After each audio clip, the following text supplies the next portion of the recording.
எனக்கு என்ன பிடிக்கும். இதேதான் நானும் கேட்கலான்னு இருந்தேன். எனக்கு விஜய்னா ரொம்ப உசுருமா. 30 வருஷமா அவன் மேல என் பாசத்தை எல்லாம் கொட்டி வளர்த்துட்டேன். அவன் விருப்பத்துக்கு மாற நான் எதையும் செய்ய போறதில்ல. உங்களுக்கு ஒரு மக இல்லைன்னு ஃபீல் பண்ணிருக்கீங்களாமா?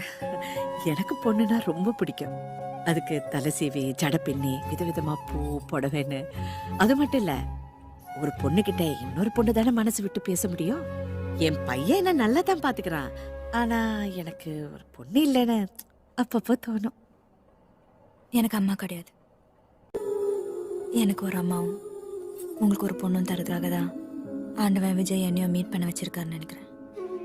நான் விஜயோட பழகின இந்த கொஞ்ச நாள்லயே விஜய் நிறைய பேசினது அம்மா அம்மா அம்மா தான். உலகத்திலேயே விஜய்க்கு ரொம்ப பிடிச்சது அவனோட அம்மா மட்டும்தான். எனக்கு பிடிச்சவருக்கு ரொம்ப பிடிச்சது எனக்கும் ரொம்ப பிடிச்சதா தானே இருக்க முடியுமா? எனக்கு உங்களை அத்தன் கூப்பிடு தோணல. உங்களை மாதிரி ஒரு அம்மாவை